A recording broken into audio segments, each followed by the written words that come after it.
This is Life Talk, and I'm Mark Crutcher, president of Life Dynamics. As always, lurking in the shadows is my trusty sidekick, Renee Hobbs. Hello. And of course, we could not do the show without Destiny Hernan de la Rosa, or at least that's what she tells us. So, welcome back, Destiny. How are y'all this morning? Good. Before we get started, let's bring everybody up to date on the Intel operations training. You're calling it spy school. It is not spy school. It's spy school. But anyway, you're going to be there, the first one. I'll be at the first spy Oh, school. yeah. Good. It's not a spy school. But anyway, we're getting tremendous feedback on this, and a lot of people are really excited about it. As a matter of fact, we're just about filled up for the first two. Yes, we are. We've already scheduled it for the whole year and one a month. We filled up the first one and most of the second one, so Right. we're pretty done. Yeah, yeah. And if you want to go to the website, lifedynamics.com, you can go to the pro-life movement or get involved and fill out the application. All the dates are there, and submit it to us, and we'll get it. Yep, we'll get and start looking at it. We are going to screen, so We are screening. and it's not something designed for everybody. And the reason I say it's not a spy school is because most of it won't be dealing with spies. It'll be dealing with intelligence operations, which is a little bit different than spying. Spying is one subset of intelligence operations, but so that's why what you're calling it. Fine. Right, yes, whatever. All right. First off, before we get going here, as we get going, we've got three stories we can bring people up to date on Planned Parenthood. Interestingly, according to the Planned Parenthood 2014-2015 annual report, they had 200,000 fewer customers, patients as they call them, from the previous year than for that previous reporting period than for that period. And yet their funding rose 5%. Now, they didn't need the funding to start with. This is a multi-billion-dollar international corporation. Right. They didn't need the money to begin with. Right. But why should the government be giving them more money when they're seeing fewer people? Can anybody explain this? I mean, especially when To a make free it- market's taking its course and people are seeing what they are, it's being exposed, they're choosing not to go there because Right. it's, a disgusting company, and that's what people miss. Everyone thinks it's like this nonprofit or some charity in some way, Right. which is, a huge farce, obviously. It is a money-making machine, and when the market does not respond to that and people don't go there, why on earth is the government then stepping in and supplementing? Well, and fewer clinics, they're desperate. They're needing money. Well, we shouldn't have been giving them money to begin with. Like I said, this is literally $1 billion multinational corporation with assets that are through the roof. The government should not have been giving them money to begin with. But why would you increase it at a time when their patient load is declining? Because they're all in bed together. That's right. That's right. It's a very incestuous relationship. We had a district judge, William Orrick, O-R-R-I-C-K, III, said that the Planned Parenthood videos made by David Daleiden did not show any kind of criminal activity, but they put abortion providers' lives at risk. This was his argument. This is part of an effort by Planned Parenthood to keep from losing their funding. And when the news reported on this, matter of fact, CBS did a lot of reporting on this particular subject, but CBS conveniently left out the fact that this guy's a fundraiser for Barack Obama, and he bundled at least $200,000 for Barack Obama, which means he went out and got it from other people, and donated more than $30,000 of his own money to committees that support Barack Obama, and he bundled $100,000 for John Kerry in 2004. The media never seemed to have found that important. Right, enough to report talk about on it. Right. That a judge using his public office to side with Planned Parenthood is a shill for Planned Parenthood and for Barack Obama. And protecting the abortion industry and Right. taking money from them. And to say that the videos in any way have put a threat on them, all the videos did was expose what was going on. The videos didn't add anything. There was no editorializing. It exposed exactly what was happening. So, again, it's that thing where Jessica Valenti says, oh, your pro-life rhetoric is dehumanizing the workers and the women who are post-abortive, as they're literally dehumanizing these clumps of tissue, like we've heard for years and years, they say. So again, it's them suddenly being touched by the same thing that they accuse us of constantly. But David Daleiden, who I'm sure is getting his fair share of death threats at this point, has all he did was expose what was already going on. So it's not that he exposed it that's going to put them in danger. It's the fact that it's going they're on in doing the it. first place Right. that's putting them in danger. That's Right. exactly right. People are aware. This is one of the most incredible things that I've ever read. We all have seen the story of Charlie Sheen, noting that he's HIV positive, right? And he was asked whether he has been telling his sexual partners that he's HIV positive, and he said absolutely. And of course, most states, I think it's almost 40 states, have state laws that require that if you have HIV, you must tell anybody you're sexually involved with that you have it, because you're literally putting their life at risk. And so, you know, and he made that point. He said, look, it's not only the right thing for me to do, but it's the legal. I'm legally required to do it. And so he says, yes, I have. I don't make any exceptions to it. There's no exceptions to this. Interestingly, the International Planned Parenthood Federation has put out a statement in a booklet called Healthy, Happy, and Hot. Quote, sharing your HIV status is called disclosure. Your decision about whether to disclose may change with different people and situations. You have the right to decide if, when, and how to disclose your HIV status. You have a right to do this. You have a right not to tell somebody. So much for like my body, my choice, and other people being put at risk. I mean, besides the fact that, you know, Center for Disease Control and stuff should obviously promote you telling somebody before you possibly infect them with this disease. I would just think that when it comes to bodily autonomy and all these other things that Planned Parenthood says they're so big on, why would you not want to empower women and men? I mean, they're okay with women being preyed upon by males who have HIV, who are going Right. around and just infecting woman after woman after woman. Of course they are, because then they can keep doing their STD screenings and having Right. people check up. Like, it makes clients for them. And what we have to realize is that's what Planned Parenthood is always about, is their bottom line, and you follow the money. Right. Right, and they have no morals. And you know, this also goes along with eugenics. This is exactly what Margaret Sanger would want. Right. It's going to wipe out Because they know the population. the populations that this is most likely to impact. Yep. Not only that, but this pamphlet goes on to give instructions to these people about how to protect themselves against criminal prosecution if they're in a state that requires that they report.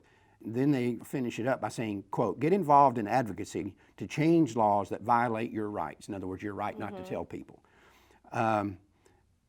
They literally think you have some sort of constitutional right or human right or, you know, Right. moral imperative or whatever not to tell people. Just go around infecting people with disease. Well, then think about it. If through one of these interactions you actually conceive, how much easier is it for them to sell an abortion when they say, well, there's a good chance that your baby Right. could have HIV? That's right. It's amazing. It's truly And amazing. that's our tax dollars Right. there. You mentioned a minute ago the issue of how they diminish children and how the role of children or the value of children. Did you see that Chelsea Clinton is pregnant, and she announced that she's pregnant with a quote-unquote child? She didn't say A blob. a blob of tissue or cells or an obligate parasite or any of the other euphemisms these people use to justify abortion. And neither did her father or mother. It only pertains to her. It doesn't pertain to other people. Right. But when she wanted it, it's a child. Right. But if she was going to kill it, It'd be a blob. it'd be a blob in nobody else's business. The hypocrisy of these people is unlimited. Well, and I think that's the amazing thing is you're not even just seeing people like Chelsea Clinton, you're seeing the actual abortion providers talk about, we're going to go in, we're going to take the baby, we're going to pull apart the baby. I mean, Right. they are using those words. They're at the point now where they've just accepted the fact that, yeah, some people are okay for us to kill. Kill babies. They're starting to lose some support, though, that we see in certain what would be called traditionally what I would call neo-feminists, not historical, classical feminists, but the ones that support abortion and homosexuality and all the other things they push. And we're starting to see more and more of these women coming out and saying, I can't do this anymore. And they're talking about the abuse of women inside the so-called feminist movement. One lady, Sarah Fernanda Giromin, I guess how you pronounce it, radical feminist. She's one of these that, and we've covered them on Life Talk before, and they're pretty prominent on the People of Choice website. started this deal of showing up topless to all these things, and she was one of them. And she's now come out and said that the birth of her second child in October totally turned her around. And she says the feminist movement that she once headed is completely toxic environment filled with gossip, intrigue, humiliation, and persecution. Anyway, we've had others. A woman named Alexandra Kimball has come out and talked about how she had a miscarriage late last year and how she was completely unsupported within the so-called feminist movement, this neo-feminist crowd.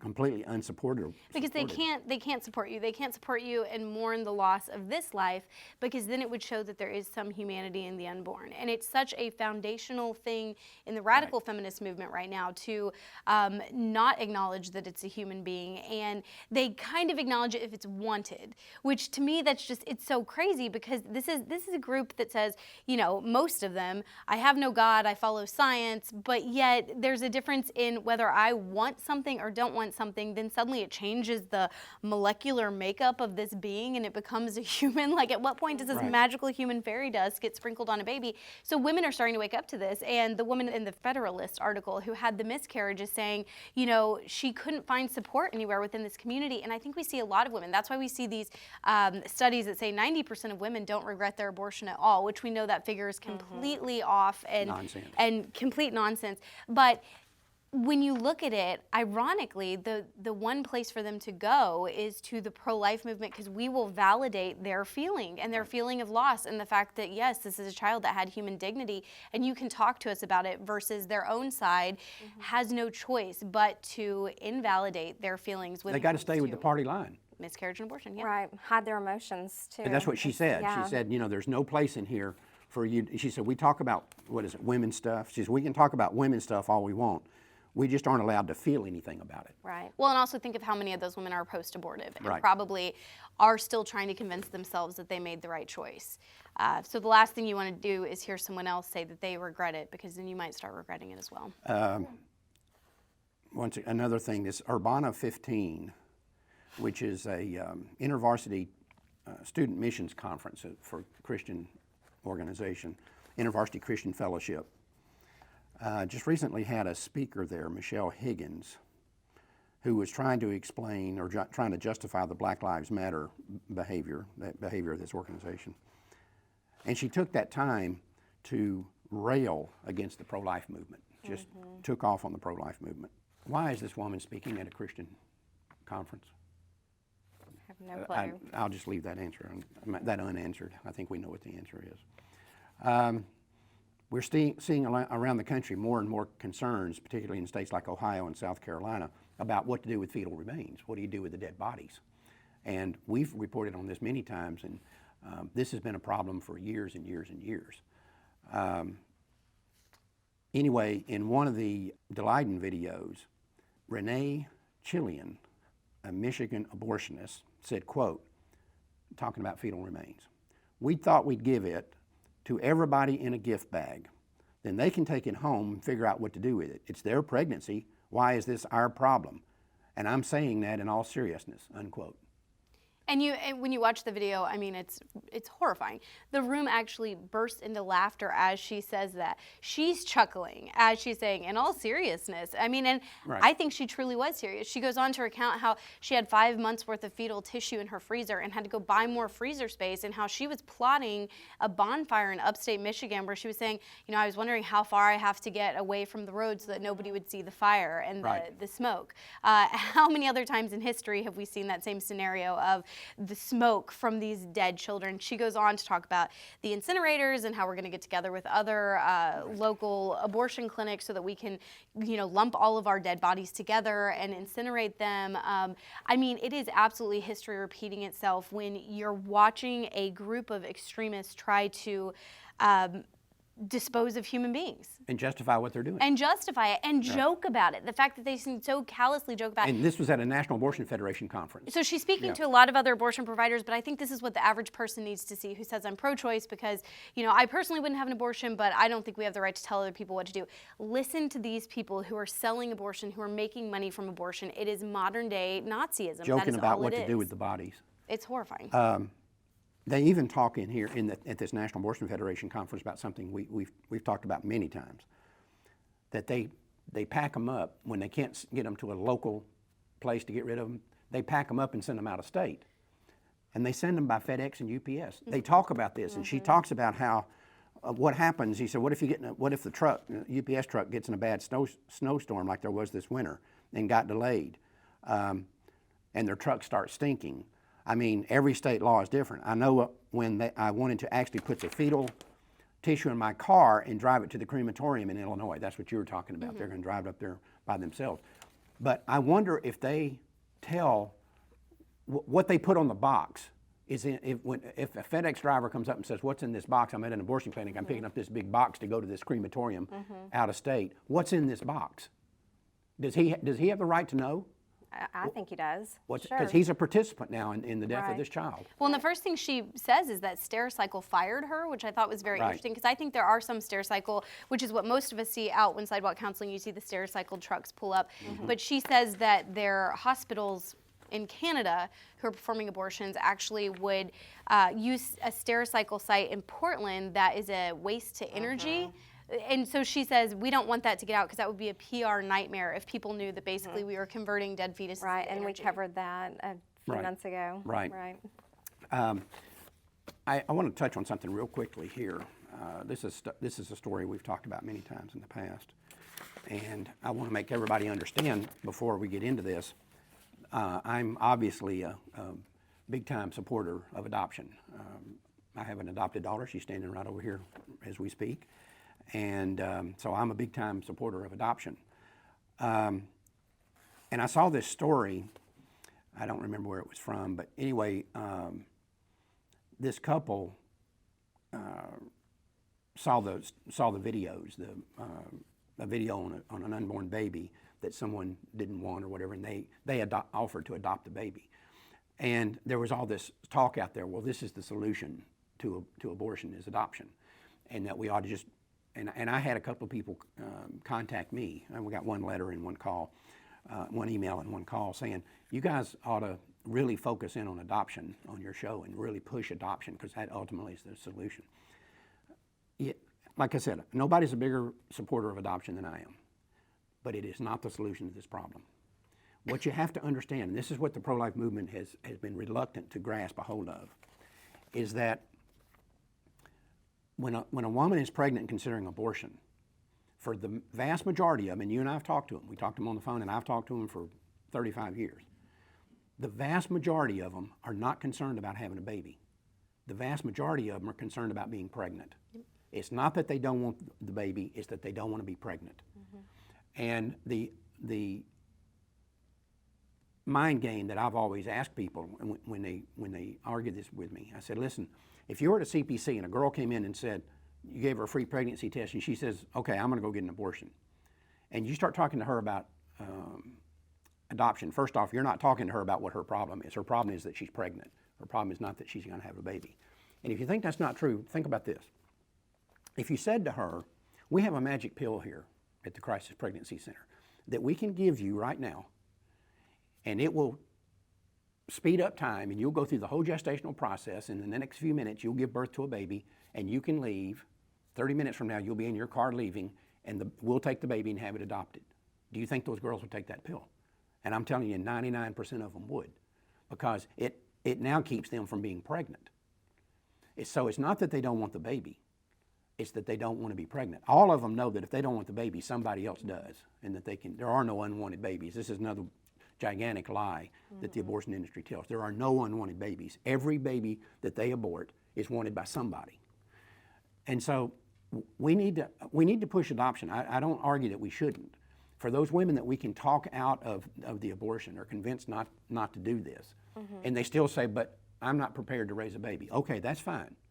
You can place your baby for adoption. There's plenty of loving couples out there that will take your baby.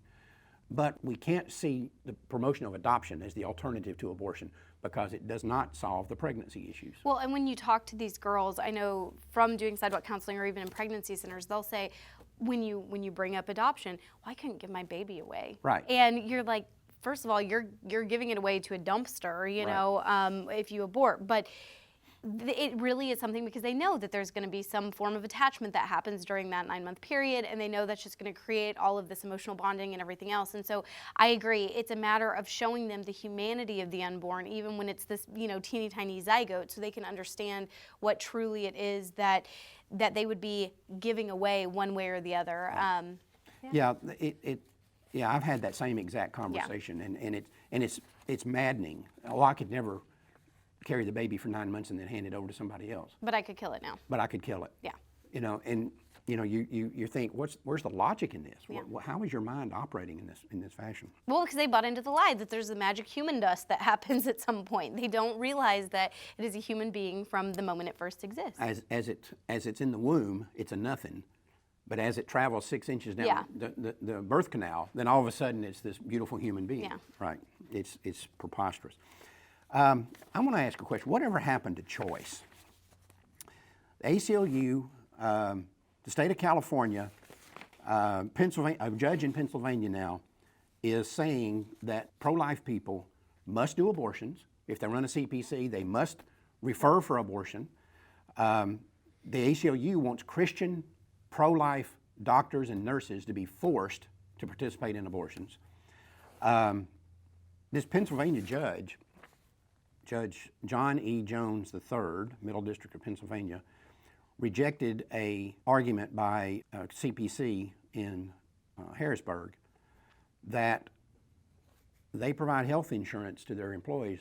They must provide abortion-inducing drugs and contraceptives to those employees. I thought this was about choice. What happened to that argument? And it's like the government funding of abortion. The abortion industry says that when a woman wants to have an abortion, it's none of my business if she wants to have it or not. It's none of my business at all. But it's my responsibility to pay for it as a taxpayer. But anyway, this judge says, quote, though plaintiffs may believe that certain FDA-approved contraceptives cause abortions, federal law has never equated emergency contraceptive with abortion. This is the little nuance that they're hanging their hat on things like this.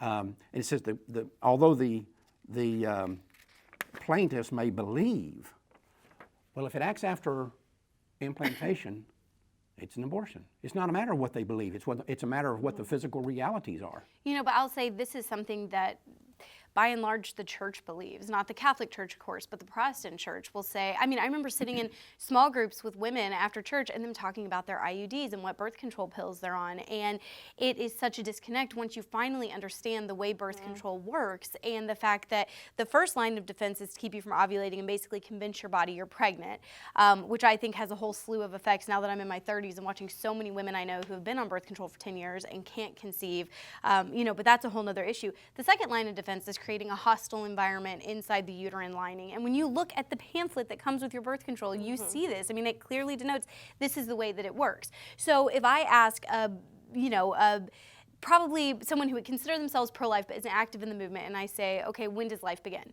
And they're Christian or, quote unquote pro-life, they're gonna say at conception. That's the line of thought that everyone follows. But then when you really start talking to them about like Plan B, well, no, that's an abortifacient that causes an abortion. Plan B is 3 birth control pills. That's all it is. So how are you okay with one and not okay with the other? And I think it gets into this gray area that a lot of Protestant churches don't want to deal with, because we're trying to talk people out of abortions. Like, how are we even going to talk to them about chemical birth control and what it's actually doing to a woman's body? It's a matter of being educated, though. And I think most women, if you realize the contradiction you're making by saying I'm pro-life and I'm for life the second that it first exists, it's a fertilized egg and conception's taken place, oh, but my birth control is maybe going to slough it off and basically induce a miscarriage, which again is the same thing Plan B does. So if you're okay with birth control, you kind of should probably be okay with Plan B and stick to heartbeats or whatever. And I would say an IUD, in my opinion, is even worse, because I've known so many women who have gone in to have them removed because they want to try to conceive and found out that they were like 7 weeks pregnant because they've got this, I call it a womb harpoon. That's probably not the nicest word, but it's just orbiting around their uterus. That's the way it works. And so if you have a zygote that implants over here and starts growing and becoming nourished, and you have your womb harpoon over here and it takes a while to get to you, then it can cause a miscarriage even later. Right, and there was a case that was just settled out of court of a lady that lost lost her baby because of an IUD that was Yeah. implanted. Right. Because she became pregnant. People don't realize that, Right. that it is. It's just orbiting around. Right, Chemical right. birth control is a steady stream of Right. it to your system. But again, it's the exact same thing as Plan B. Well, we have an interesting question from one of our Live Talk viewers because we do the Ask Mark, and she wanted to know. Which we didn't have time for this time. That's right. So here we are. She wants to know when the right to life begins. Does the right to life begin at conception or at fertilization? And she wants us to explain the difference. Yeah, and it's really important to this question that we're having right here. The abortion industry, in order to justify things like IUDs and low-dose birth control pills and so forth, has tried to redefine what the pro-life position is. And this is important for pro-lifers to understand. They say, our argument is that when the egg becomes fertilized, a new human life begins at that moment, right? But it can take up to 2 days for that fertilized egg to implant. Mm-hmm. And that's what they're defining as conception. That conception has not occurred just because the egg has been fertilized. It only occurs at that moment. And so until that moment, the woman's not pregnant, conception has not occurred, and that's how they justify things like IUDs and birth control pills and other form, Plan B and so forth. Right. There's that gap between the two, that's what they're relying upon. Mm-hmm. And what we need to understand is that the pro-life position has nothing to do with where the baby is or what it's implanted against or what it's growing against or whatever. That's irrelevant. The moment that egg is fertilized, that's a new human life. So the issue is not, when they say, well, if it's just kind of floating around in her and she's not pregnant yet, the issue is not whether she's pregnant or not. The issue is whether she's carrying a new human life or not. Mm-hmm. Whether it's implanted or not is irrelevant. But this issue is really important because this is how they justify what you and I were just talking about here, is they use that gap. Mm-hmm. They're saying things that operate within that gap are not abortions. Yes, they are, because we define abortion as the taking of the life of that human being that's been created, and we don't care whether it's been implanted or not. That's irrelevant. Biologically, physically, morally, theologically, by every yardstick you can measure, the moment that egg is fertilized, that's a new human life. There's new human life right there. And you can kill it in that gap. That's no different than killing it after the gap. It's the same exact deal. So, and you know, these people will say, well, we don't always know, for example, in the case of birth control pills, like I said, it's a multi-step thing. The idea is to prevent the ovulation and prevent the fertilization to begin with. But it sometimes works this other way, which is that even after it occurs, it keeps it from implanting, or it causes it to slough off even after it has implanted, mm-hmm. and so therefore it's not an abortion. That's nonsense. That's complete and utter nonsense. They're trying to redefine what it means, what the pro-life position is, basically. They're trying to say, well, you shouldn't be opposed to anything that occurs before the implantation. Implantation's irrelevant. That's just another place where the baby is. The baby was created at the moment of fertilization. And that's why it's important for us to use that terminology as opposed to contraception. As opposed to conception, for two reasons. First off, it's more biologically accurate. But the main thing is that when you start using fertilization, sometimes people say, well, don't you mean conception? I say, no, I mean fertilization. And that opens up the conversation so you can explain this. You're talking about a lot of, there's a ton of women. Renee knows who it is. I won't mention the person's name. A national pro-life leader that everybody that's watching this show would know who she is, told me one time that she had used an IUD for many years and had no idea about this concept of fertilization versus conception. And she thought it just took care of conception. And she had no idea she said, I have no idea how many abortions I've had. No idea. Well, pregnancy centers across the nation, as long as a woman's married, we have been trained that we can counsel them on birth control. And you actually have pamphlets that you're giving them at a lot of these Protestant pregnancy centers because, as long as it's within the confines of marriage, we're okay with it. And I think that people just need to take it a step further and really truly understand what it is, what it's doing to the woman's body, and what it's doing to a potential pregnancy before they sign up for it and at the same time call themselves pro-life. Well, and they'll also say, well, we don't know for sure. When I take one of these, I have an IUD or a low-dose birth control pill or whatever, I don't know that I committed an abortion. I don't know it, so therefore I'm okay. No, you created the situation which it was likely that one would occur. You're guilty. You may not know that you did it, but you did it. What you know is irrelevant. It's what actually happened that's relevant. And but again, we need to make sure our language is pure in the pro-life movement. At one point, you could have used those interchangeably, but you can't anymore. Right. And the medical community bears a lot of responsibility for this, a lot of guilt. I think, and that's the thing. I mean, I was on birth control from the time I was 18, and I remember the doctor telling me, like, oh, here's the pill, and then the next time I went in, he's like, here's the patch, and the next time it was, here's the ring, and I kind of realized he was treating me as a guinea pig, because as I'm sitting in his office, I'm watching all of these pharmaceutical, salespeople going in and out the door, and I never had a clue what it said. They hand you the packet, it comes with a little small information. He's a doctor. You don't read it, Right. and even whenever I said to them, and this doctor knew that I ran a pro-life group at the time, and it was such a small amount that they don't feel the need to tell you, because again, that first line of defense is to stop ovulation from happening in the first place.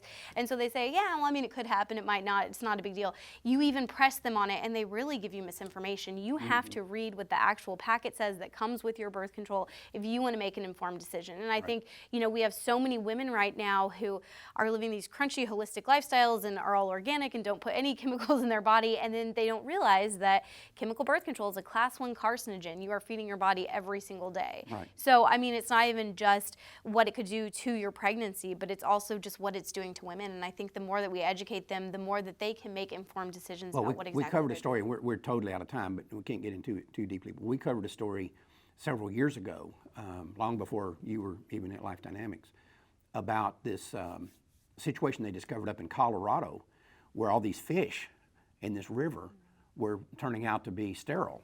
They had no sexual reproduction parts in their body at all. These fish were had been mutilated, and they were looking for chemicals, and maybe some big corporation was putting stuff in the water, and it was causing this.